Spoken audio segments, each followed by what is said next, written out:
Good morning, good morning, good morning. Welcome to Relationship Talk with Sharonda. I am your auntie Sharonda, and we are about to close out this year. Can you all believe it? Like tomorrow is New Year's Eve. Like we are literally one day away from 2024 being completely over. I hope you had a wonderful 2024. I had so many amazing experiences, so many memories. Like 2024 was definitely lit for auntie.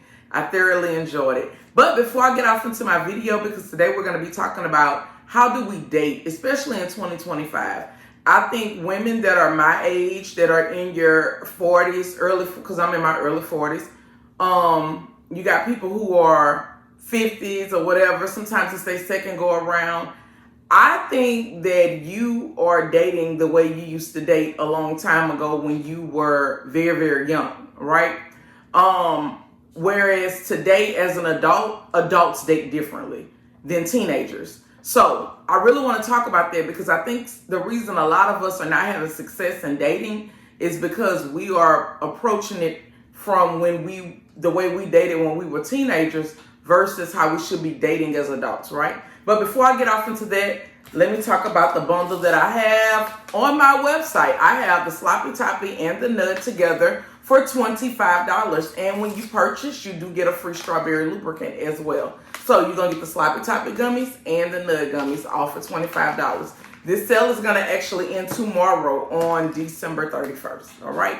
So let's talk about it. Let's talk about dating and let's talk about confirming dates because that was another topic that came up. You know, should you be actually confirming a date if the date was set out some days ago? You know, should you just be showing up or should the date be confirmed and all of this kind of stuff? And I always say, I think a lot of times we make things hard on ourselves. Seriously, we make things hard on ourselves. We do, you know. This process is really not that hard.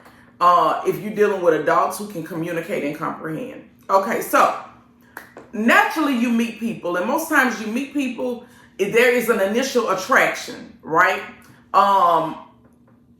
If I'm attracted to you and you attracted to me, I'm gonna assume that we some fairly good looking people because I know I ain't no ugly woman. You get what I'm saying? So my thing is, men, when you meeting women and you see that this is a beautiful woman and you were attracted to her and she tells you that I'm single, meaning single as in I may be dating or I'm not married, right? Which means that there's an opportunity there.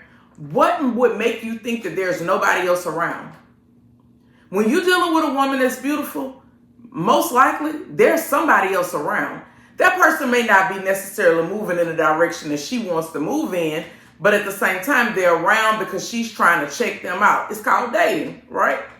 And typically, you're going to have to talk to a person and communicate with them, not for like just an extremely lengthy amount of time, but it takes time to get to know people, right? Same way with men. If I meet a man and he got a lot going on for himself as far as motion, right?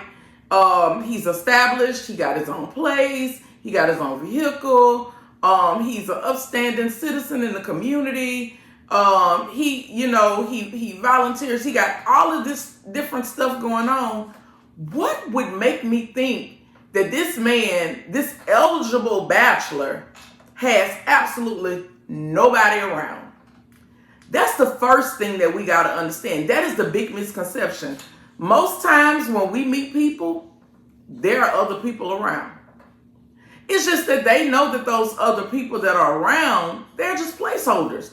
In other words, you're around just to be around because you feeling some type of void for me at that moment. However, I know you're not my person. Now, I'm not going to get rid of you, but I know you're not my person. So being that I know you're not my person, I'm continuing on with my search, right? Or I'm continuing on allowing myself to put out there to be seen and chosen. Right? I'm speaking from the male and female perspective. So when I say I'm out there continuing on with my search, that would be the man. If I'm saying I'm putting myself out there to be chosen, that would be the woman. Right? So when we meet people, most times there are other people around. Let's get that out the way. I saw a grown woman and she posted, if you was going to date me, and you knew you had them around, you should have left me alone. That is the most craziest thing that I've ever heard. Because this is the thing. When we meet people, sometimes they may not be a good prospect to be our forever person, but it doesn't mean that they don't feel some type of void as far as I may enjoy doing different activities with you. But I know that your values and my values don't line up. We may have a great time together, and you may be a good time person, because we have people like that in our lives that are good time people. I know before I got into a committed relationship, I had somebody in my life that was a good time person. And anytime I wanted to go somewhere, I had somebody to go with. Anytime I wanted to, go try a new restaurant, I had somebody to go with. And when I wanted some dick, I was able to get that too. But I understood that they were a good time person. So I never put them in a category of being my forever person. It's a difference, okay? A lot of times when we meet people that have good time people around them.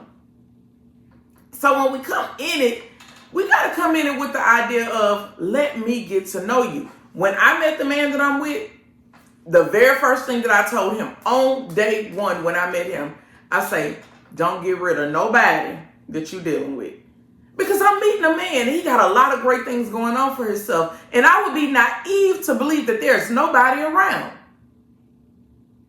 And I let him know. And whatever I got going on, I'm going to keep whatever I got going on. I'm going to keep that going on too. And what we're going to do is we're going to get to know each other, because the truth is we got to find out if we're compatible. And we don't even know if we're going to like each other 2 weeks from now. Seriously. So my thing is, when you come in, you can't come in with the agenda of divide and conquer, and I'm about to eliminate everybody out the picture. Or if I'm going to be in the picture, it can't nobody else be in the picture.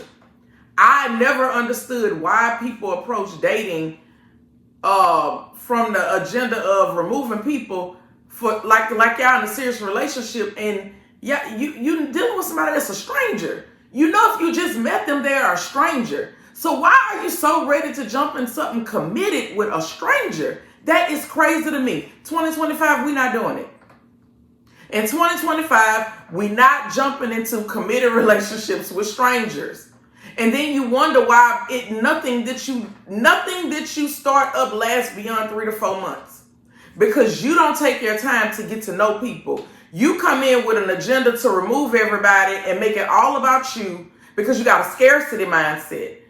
Instead of coming in, befriending this person, trying to see if they could even be a good friend first, and then we could possibly see about a relationship. Right? So it brought me back to when I had met this man that was from the Caribbean. Tall man, very nice looking man, extremely fit man. And his accent, oh my God. I was like, in my mind, I was like, I can listen to this man talk all day. That's what I thought in my mind initially meeting him. I was like, I can listen to this man talk all day.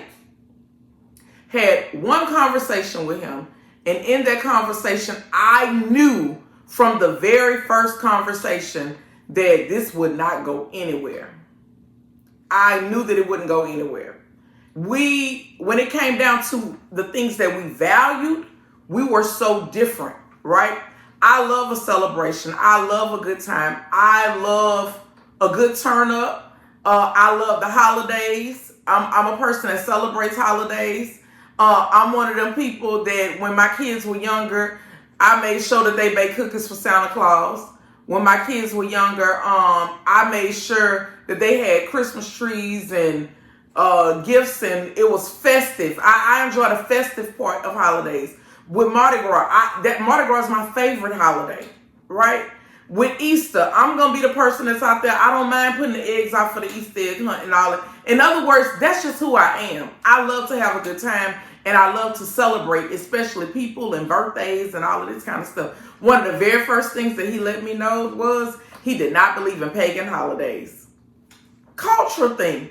I completely get it. But I knew going in this that this ain't going to work. Because I love a good pagan holiday.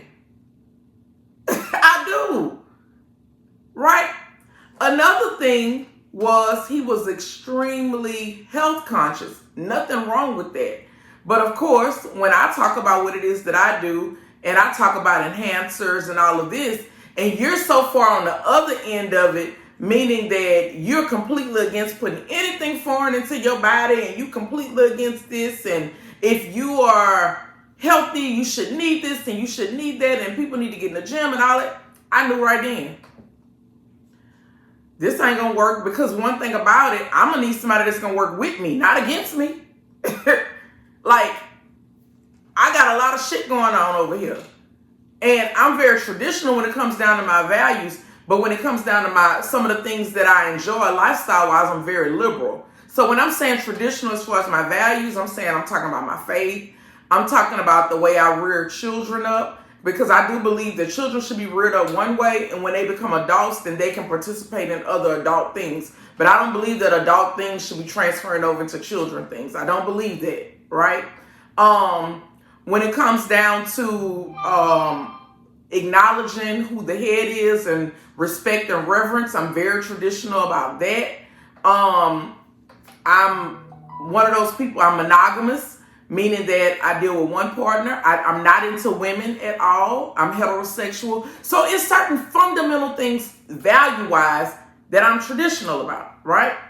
And that may work for some things. However, just because I don't participate in some of this, that, the other, it does not mean that I look down on people that do it.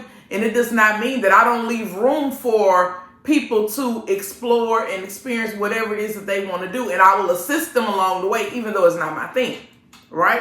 So that's what I mean when I say that I'm traditional in my values. However, when it comes down to my occupation, it's very non-traditional, right?